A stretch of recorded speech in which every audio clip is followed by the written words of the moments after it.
नमस्ते दोस्तों। आज सुनिए हिंदी की चुनिंदा कहानियों के संकलन में शिवानी जी की लिखी हुई कहानी घंटा। तो शुरू करते हैं कहानी। हाथ में चिट आते ही देवेंद्र का सारा शरीर सुन्न पड़ गया। एक पल के लिए वो किंकरत विमूढ़ बना बैठा रहा।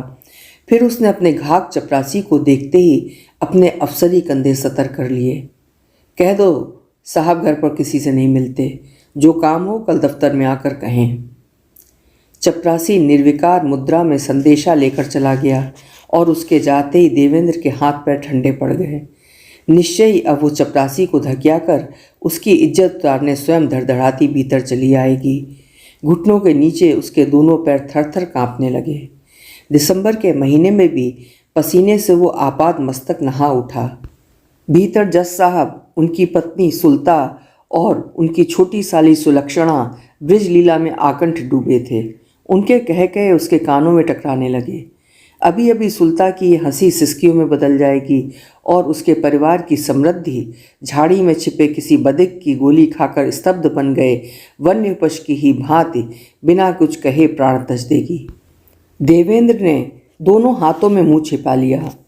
कहीं 5 मिनट पहले ये अनिष्टकारी चिट ब्रिज गोष्ठी में चला आता तो अनर्थ घट सकता था। वो तो अच्छा हुआ कि वो खेल के बीच से उठकर गुसल खाने चला आया था। वहाँ से निकल रहा था कि चपरासी ने चिट थमा दी। चिट फाड़ कर उसने बाहर फेंक दी और दीवान खाने में जाकर फिर गोष्ठी में बैठ गया। उसके इस कमरे की सज्जा पूरे शहर में प्रसिद्ध थी। अधिकांश उच्च पदस्थ भारतीयों की भांति उसकी आधुनिका पत्नी सुल्ता ने भी विदेशी सज्जा के कई लटकों से दीवान खाना ढांस कर रख दिया था।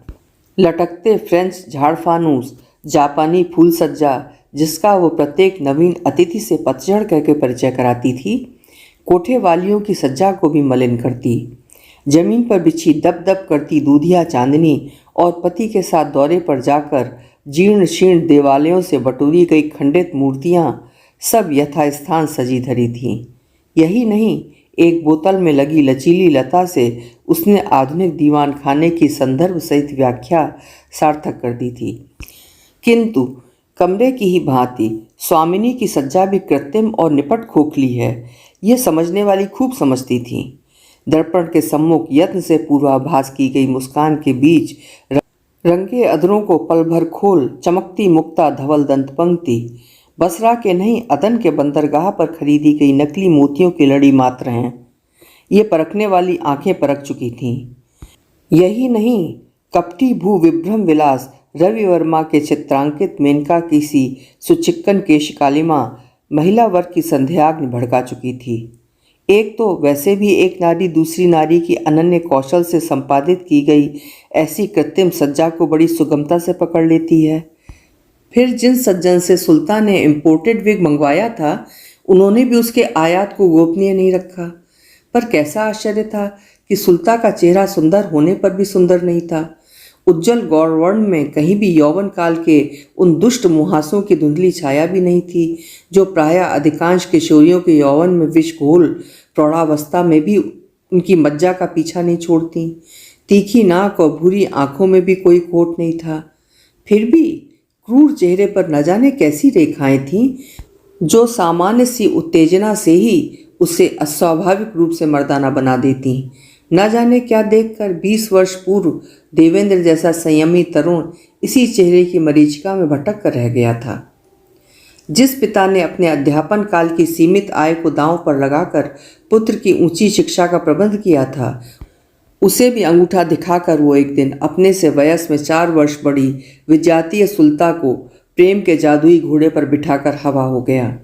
आत्मसम्मानी नेत्रहीन वृद्ध विदुर पिता को उसने अपना नियमित मनी ऑर्डर भेजा तो उनका तीर सा उत्तर आया था, मैं ईश्वर की कृपा से स्वयं जीवन यापन कर सकता हूँ। आज तक मेरा एक पुत्र था, अब पुत्रहीन हूँ। आत्मीय स्वजनों ने स्वयं ही आना छोड़ दिया।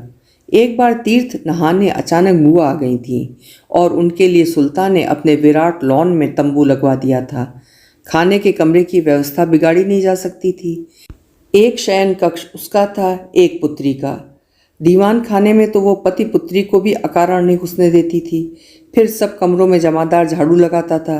बुआ जी को आपत्ति हो सकती थी, इसी से बाहर व्यवस्था की गई थी। सुबह देवेंद्र स्वयं ही चाय का गिलास लेकर गया तो वो जानता था कि उसकी स्वयं पाकी बुआ नौकर का छुआ पानी भी नहीं पीती और कभी स्नेही बुआ ने उसके मातृहीन जीवन में अमृत घोला था। पर वो पहुंचा तो तंबू खाली था। अपनी जीर्ण पोटली और शीर्ण बुकचा लटकाए आत्माभिमानी बुआ न जाने कब चुपचाप निकल गई थी।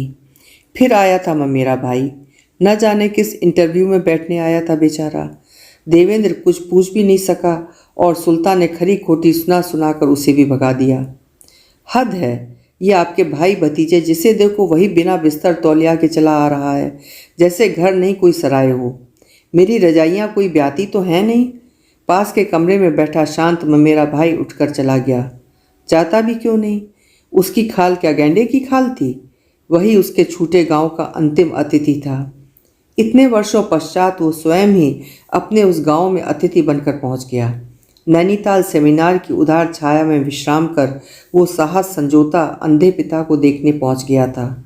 साथ में सुलता होती तो शायद उसकी हिम्मत साथ न देती, पर इतने वर्षों पश्चात पुत्र को देखकर क्या बाबू से धकिया कर बाहर कर पाएंगे? अचानक ही इतने बड़े अफसर बन गए विस्मृत पुत्र को फिर वैसा ही विनम्र देबुआ पाकर बाबू की अंधी आंखें स्नेही अश्रुओं से छलक उठीं और नेत्रहीन बधिर पिता की विवश वेदना ने पुत्र को आत्मग्लानि से दग्ध कर दिया। फटा कोट, जीर्ण रजाई और टटोल टटोल कर जलाई गई अंगीठी पर उबल रही चाय की केतली। उस केतली में उबली चाय पीते यदि सुल्ता उसे देख लेती तो शायद चंद्र रोग से लौटे यात्रियों के से क्वारंटीन में उसे बंदी बनाकर रख देती। बाबू अकेले सब काम कैसे कर लेते होंगे? फिर इस अवकाश प्राप्त विधुर की सहायता भी भला कौन करता होगा? बाबू ने जैसे उसके मन की बात भांप ली थी। अपनी लक्ष्मी बड़ी अच्छी लड़की है, सब कुछ कर जाती है। निश्चय ही पूर्व जन्म में मेरी लड़की रही होगी। एक लंबी सांस खींचकर बाबू चुप रह गए और भूली बिसरी अनेक स्मृतियों ने एक साथ आकर उनके कंधे पर हाथ धर दिए थे। गोरी लंबी लंबोतरे चेहरे और लंबी बरौनी वाली लक्ष्मी उसके छुट्टियों में गांव आने का समाचार पाते ही न जाने किन दुर्गम पगडंडियों को फांदती ननिहाल से चली आती और वो उसे देखते ही बाहों में जकड़ कर उछाल देता। कितनी हल्की थी लड़की, जैसे कागज का फूल। हाय उतारिए उतारिए देबूदा, मैं गिर पड़ूंगी। और फिर वो एक दिन मजली मौसी उसी का रिश्ता लेकर आ गई। कहती क्या हो मौसी? वो जोर से हंस पड़ा था। उसे तो अभी नाक पूछने का भी शऊर नहीं है, एकदम ही बच्ची है। मूर्ख मौसी के शब्द वो आज भी नहीं भूला था। पहाड़ी खुबानी पकने में और पहाड़ की लड़की बड़े होने में समय नहीं लगता। अनाथ लड़की है, तुम्हारे घर का कुटा पिसा खाएगी तो 2 दिन में देह भर जाएगी। स्वयं देबू ने बड़ी बेरुखी से वो बेमेल रिश्ता फेर दिया था, पर आज तेल की कुप्पी के धीमे प्रकाश में उसे देखकर वो आंखें नहीं फेर सका। क्या इन सुदीर्घ 20 वर्षों में भी वो घिस फिस कर 12 वर्ष की ही रह गई थी? बाबू ने ही उसे बतलाया कि उसने रिश्ता फेर दिया तो लक्ष्मी के मामा ने अनाथ भांजी को टीबी के मरीज दुहेजू रुद्रदत्त को सौंप दिया। तीसरे ही महीने 14 वर्ष की विधवा लक्ष्मी फिर ननिहाल लौट आई। बाबू ने ही जोर जबरदस्ती कर उसे अपने मिडिल स्कूल में पढ़ने बिठा दिया। आज वो यहीं अध्यापिका है। न जाने किसने उसे स्कूल में ही देबूदा के घर आने का समाचार दिया और वो भागती चली आई थी। सफ़ेद काली किनारी की इकलाई का पल्ला सुकुमार ग्रीवा को शालीन कफनी में लपेटता उस इकहरी तन्वी को गांभीर्य की लक्ष्मण रेखा में बांध क्षीण किट के क्षितिज पर सिमटाया था। नित्य सुल्ता की नाभिदर्शना साड़ी और हस्र कंचुकी को देखने की अभ्यस्त देबू की आंखें ठंडा गईं।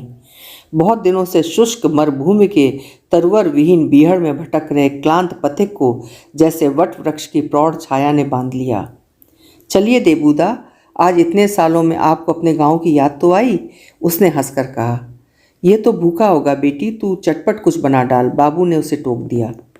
आप चिंता न करें, मैं चुटकियों में खाना बना लूँगी बाबू। हाथ पैर धोकर वो पटला खींच कर बैठ गई और फिर तो उसकी फुर्ती देखकर वो दंग रह गया था। अवसन अंगीठी में मुट्ठी भर कोयले डाल उसने दुबले पतले हाथों से पंखा हिला डुलाकर आतिशबाजी के अनार की सी फुलझड़ियाँ छोड़ दी थीं। फिर न जाने किस अदृश्य आले से पीली ककड़ी खींची, कहाँ से राई मेथी जीरा निकाला और नामालूम किस जादुई पथरोटे में से दही निकाल वही रायता बनाकर रख दिया जिसमें कभी देबू के प्राण बसते थे। चौके और बाबू के कमरे के बीच कोई व्यवधान नहीं था, इसी से वो चौके की उस अद्भुत सम्राज्ञी का अनूठा अनुशासन देखता मुग्ध हो गया था। एक क्षण को स्वयं अपने बावर्ची खाने का फ्लैशबैक उसकी रीढ़ की हड्डी को सुरसुरा गया था। नए किचन रेंज पर चमचमाते भगोने, नाप तौल कर रख दी गई रसद को देख मेम साहब के कारपड़ने पर चौके में चल रही पहाड़ी नौकरों की बहस जो उसे देखते ही ठंडी पड़ जाती, उधर खाने के कमरे में लगे फ्रिज से निकलती हिम शीतल बियर के साथ समृद्ध अतिथियों की अभ्यर्थना में सजी ट्रे में बेची जा रही चटपटी चिखौने सी तामसी सुगंध। किंतु ऐसे सजे धजे नुमाइशी चौकों का खाना क्या कभी स्वादिष्ट हो सकता था? वो दाल भला क्या खाक दाल होगी जिसे किसी गृहिणी की चूड़ियों भरी कलाई ने करछुल से न छनछनाया हो। लक्ष्मी झुककर लकड़ियां फूंकती तो दोनों गाल आंच में तमतमा उठते। कभी मोटी बेड़ी छाती पर लटक आती तो वो बड़ी उदासीनता से पीठ पर डाल लेती। कभी गोल गोल पूड़ियाँ बेलती एक कढ़ाई में छोड़ती और कभी ठेठ पहाड़ी मसाले में छौंके गए आलूओं को कलछुल से चला देती। ठीक इसी समय देबू की दृष्टि उसकी सूनी कलाई पर पड़ गई थी और उसका अपराधी चित्त पश्चाताप से खिन्न हो गया था। क्या वो स्वयं ही उसके वैधव्य के लिए उत्तरदायी नहीं था? दो पटले एक साथ बिछाकर लक्ष्मी ने पिता पुत्र की थालियां परस दी तो देबू को लगा वो सगा पुत्र होकर भी आज अपने ही पिता के घर का पाहुना है और ये पराये घर की बेटी है, उसके पितृगृह की स्वामिनी। शुद्ध घृत की सुगंध ने वर्षों बिछड़े किसी प्रवासी मित्र की भांति उसे बड़ी ललक से गले लगा लिया। ऊंचा वेतन पाने वाले उच्च अधिकारी का बावर्ची खाना सदा वनस्पति घृत से महकता था। बहुत बढ़िया घी है बाबू, लगता है असली देशी घी, उसने कहा था। यहाँ सब कुछ असली देशी है बेटा, नकली विदेशी कुछ भी नहीं है। नेत्रहीन बाबू का व्यंग उसे छेद गया। खा पी कर उठा तो उसने पहली बार लक्ष्मी से बात की। तुम नहीं खाओगी क्या लक्ष्मी? मेरी तो आज एकादशी है देबूदा, केले ले आई हूँ, अभी खा लूँगी। वो फिर उसकी जूठी थाली उठाने लगी तो देबू ने दोनों हाथों से दबा ली। नहीं नहीं, रहने दो, मैं साफ कर लूँगा। बिना कुछ कहे ही हंसती हंसती लक्ष्मी थाली छीनने के प्रयास में ठोकर खाकर थाली सहित उसकी छाती पर जा गिरी। एक पल को दोनों स्तब्ध रह गए। लक्ष्मी की बाँस सी लचीली देह सिर से पैर तक कांप उठी और उसी कपकपी ने देबू की चौड़ी छाती को भी पल भर के लिए कपा दिया। फिर वो बिजली की गति से तड़प कर जूठी थाली बर्तन समेट कर मलने बैठ गई। देवेंद्र का शरीर एक तो वैसे ही थक कर चूर हो गया था, उस पर लक्ष्मी ने ऐसा गरिष्ठ खाना खिला दिया था कि स्वयं आंखें मूंदी जा रही थीं। उसके पुराने कमरे में ही लक्ष्मी ने उसका बिस्तर लगा दिया था। सुबह ही उठकर उसे 8 बजे की बस पकड़कर भवाली पहुंचना होगा। यह सोच वो बाबू के पास थोड़ी देर बैठकर अपने कमरे में चला आया। कब उसे नींद आ गई फिर वो जान भी नहीं पाया। अचानक उसकी आंख खुली तो उसे लगा जैसे कोई आकर उसके पायताने बैठ गया है। क्या वो सपना देख रहा था या सचमुच ही कोई उसके पैर दाब रहा था? फूल की पंखुड़ी से गुदगुदी ये भला किसकी हथेली हो सकती थी? अपने स्पर्श कातर पैरों को समेटकर उसने धीमे स्वर में पूछा, कौन? कांपते कंठ से पूछे गए प्रश्न का उत्तर मिला संयत स्वाभाविक मीठी हंसी में। ये तो मैं हूँ लक्ष्मी। देबूदा, आज आप बहुत थक गए होंगे, वीर भट्टी से चलकर आए हैं ना? सोचा घर जाने से पहले आपके पैर दबाती जाऊं। देबू का गला भर आया। वो जन्म से पहले ही उसकी वाग्दत्ता थी। लक्ष्मी की माँ से सुना था कि उसकी माँ ने ही तो उसके जन्म से पहले ही उसे मांग लिया था। ऐसी अपूर्व सुंदरी की पुत्री भी निश्चय ही सुंदरी होगी। तेरे लड़की हुई तो मैं अपने बेटे के लिए मांग लूँगी, माँ ने कहा था और मौसी गवाह थी।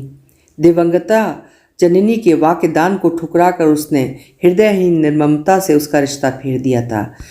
वही फिर उसके अंधे पिता की लाठी बनने को स्वेच्छा से आ गई थी और आज अपनी समस्त वेदना अनादर अवहेलना में घुटकर घर जाने से पूर्व उसके पैर दबाने चली आई थी।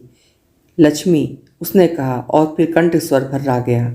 पश्चाताप से वो कटकर रह गया और उसका वही पश्चाताप न जाने किस कुक्षण में उसके अविवेक का द्वार भी खटखटा गया। लपक कर उसने लक्ष्मी को बाहों में खींचा और हंसकर हवा में उछाल दिया। कैसा आश्चर्य था कि उस कागज के लुभावने पुष्प का वजन अब तक एक रत्ती भर भी नहीं बढ़ा था। हाय देबूदा, क्या लड़कपन कर रहे हैं? उतारिए उतारिए, मैं गिर पड़ूंगी। पर वो नहीं गिरी, स्वयं देबू ही अविवेकी अंधी घाटी में मुंह के बल जा गिरा। सुबह बाबू की पूजा की घंटी से उसकी नींद टूटी और वो अचकचा कर उठ बैठा। रात की पूरी घटना किसी दुःस्वप्न की स्मृति की भांति उसका कलेजा दहला गई। यह क्या कर बैठा था वो? उसके इतने वर्षों की अकलंक राजकीय सेवा, प्रतिष्ठा, मान सम्मान, सबका गला क्या उसने जानबूझकर स्वयं ही नहीं घोट दिया था? और फिर भाग्य की कैसी विडंबना थी कि घर लौटते उसे जांच कमेटी का अध्यक्ष बन एक उच्च पदस्थ अधिकारी के ऐसी अविवेकी क्षणों की चीर फाड़ कर अपना निर्णय देना था। अब तो विधाता ने स्वयं न्यायाधीश को ही मुजरिम के कटघरे में खड़ा कर दिया था।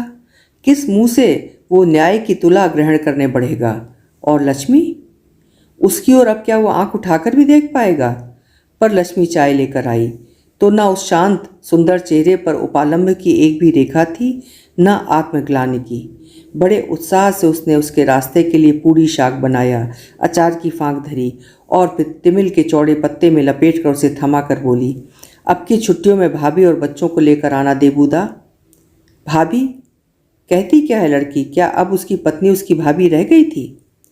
घर लौटा तो सुल्तान ने आते ही टोक दिया, बाप रे बाप, 4 ही दिन में पहाड़ की हवा तुम्हें माफिक चली गई है जी।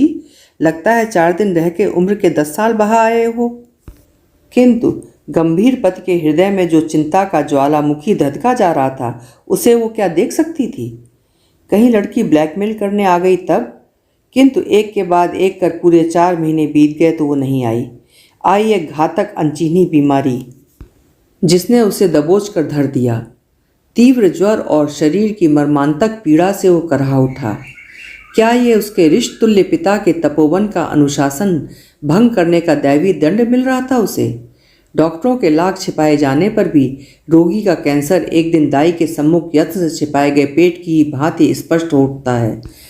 ठीक ही तो था, मृत्यु दंड ही तो उसके लिए उचित दंड था।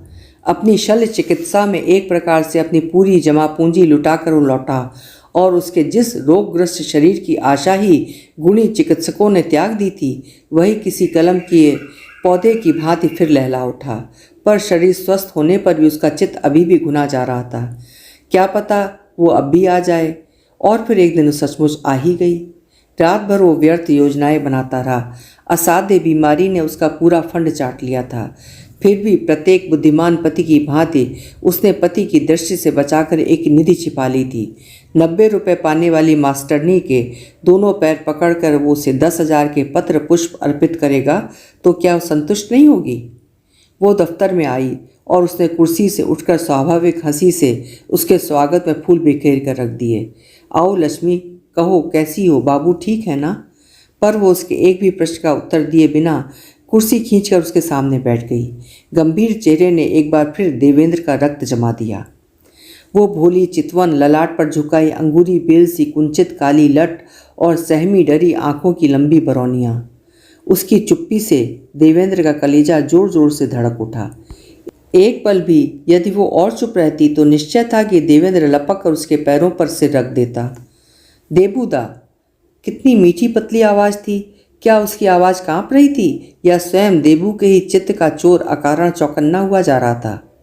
एक बात आपसे कहनी थी, उसने कहा। कहो कहो, पर हर कहो के साथ कहने वाले का धड़कता कलेजा मुंह को आ रहा था। मुझे आपकी मदद चाहिए। यह सुनकर देवेंद्र की आपस में भिड़ी 10 उंगलियां ठंडी पड़ गईं।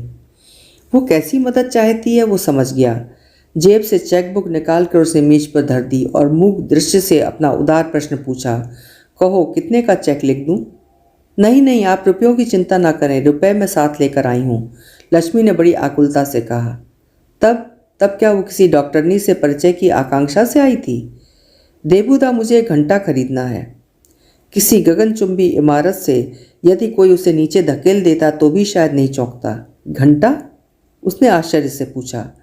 हाँ देबूदा, वो नतमस्तक होकर ऐसे स्वर से कहने लगी जैसे कोई बड़ा जघन्य अपराध स्वीकार कर रही हो। मुझे भवाली के गोल थान में एक घंटा चढ़ाना है। आपकी बीमारी में मनौती मानी थी। सबने कहा यहाँ अच्छे दामों में बढ़िया घंटा मिल जाएगा। सोचा आप इतने बड़े अफसर हैं, आपके कहने सुनने से मुझे अच्छी चीज़ मिल जाएगी। वैसे भी मुझे अब तक मोल तोल करना नहीं आया, हमेशा ठगी ही जाती हूँ देबूदा। कैसे? गहरे व्यंग्य का गंभीर घाव कर गई थी लड़की। वो हंसी और उस सरल स्निग्ध निर्दोष हंसी के स्वच्छ दर्पण में देवू को अपने चित्त का कलुष प्रतिबिंब और भी काला लगा। लक्ष्मी, एक पल को सैकड़ों मातहतों को अपनी कठोर कंठ गर्जना से सहमा देने वाला वरिष्ठ अधिकारी गूंगा बन गया। फिर यत्न से स्वर साध कर उसने अपने सबसे मीठी हंसी का दांव फेंका। तुम अपना पता छोड़ जाओ, कहाँ ठहरी हो? निश्चिंत रहो, शहर का सबसे वजनी और सुदर्शन घंटा स्वयं तुम्हारे पास वहीं पहुंच जाएगा। नहीं नहीं, आप परेशान ना हो, मैं खुद ही पसंद कर लूँगी, आप बस किसी एक को मेरे साथ कर दें। वह अनुनयपूर्ण विनम्र स्वर में अपना सरल अनुरोध बार बार दोहराती उसकी मेज से सट गई। एक बार फिर उस प्रिय सलोने चेहरे को इतने निकट पाकर देवेंद्र शायद कुछ बचपना कर ही बैठता, किंतु चपरासी के कदमों की आहट से वो सावधान होकर पीछे हट गया। लक्ष्मी के साथ उसने एक नहीं दो सीलदारों को भेज दिया। देखिए, बहन जी को मंदिर में चढ़ाने के लिए एक वजनी घंटा खरीदना है। उसके बहन जी संबोधन से लक्ष्मी की बरौनियाँ सहम कर झुक गईं। ये उसने काग दृष्टि से देख लिया। देखिए, बढ़िया चीज़ हो और दाम वाजिब हों, समझे? उसने फिर अपने अफसर का चोला ओढ़ लिया। समझते भला क्यों नहीं, कलयुगी ताबेदार तो प्रभु के ऐसे आदेश माँ के गर्भ से ही समझ कर आते हैं। चलते चलते लक्ष्मी ने कृतज्ञता से डबडबाई आंखों से देवू को देखा तो उसे लगा उसने नौकुचिया ताल के 9 कोने एक साथ देख लिए हैं। उस ताल के 9 कोने एक साथ देखने पर भला आज तक कोई जीवित रहा है? पहाड़ की गाड़ी में अपने दुबले पतले शरीर के वजन से भी अधिक वजनी विराट घंटे को गोद में लिए लक्ष्मी ऐसे बैठी थी जैसे नवजात शिशु हो।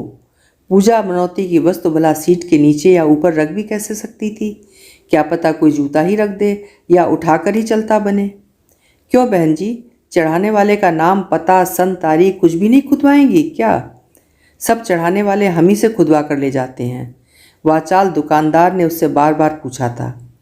ठीक ही कह रहा था वो। उसी मंदिर में अरण्य को गुंजाते उन छोटे बड़े घंटों में खुद कई नाम उसने अचानक याद हुआए। आपका दासानुदास धनी राम, चरणों की दास लटौली निवासनी राधिका देवी। लक्ष्मी को हंसी आ गई थी। नहीं, मुझे कुछ नहीं खुदवाना है, आप इसे ऐसे ही पैक कर दें। उन मूर्ख भक्तों की भांति क्या उसे अंतर्यामी गोल देवता से कोई रसीद लेनी थी? एक हड्डी तोड़ झटके के साथ गाड़ी चली और उसकी गोदी में धरा घंटा स्वयं ही खनक उठा। सहयात्रियों ने उसे कौतूहलपूर्ण दृष्टि से देखा तो वो पीठ फेर कर खुली खिड़की से बाहर देखने लगी। स्टेशन छूट रहा था। मन न जाने क्यों भर आया। पता नहीं कैसी होगी देवूदा की पत्नी।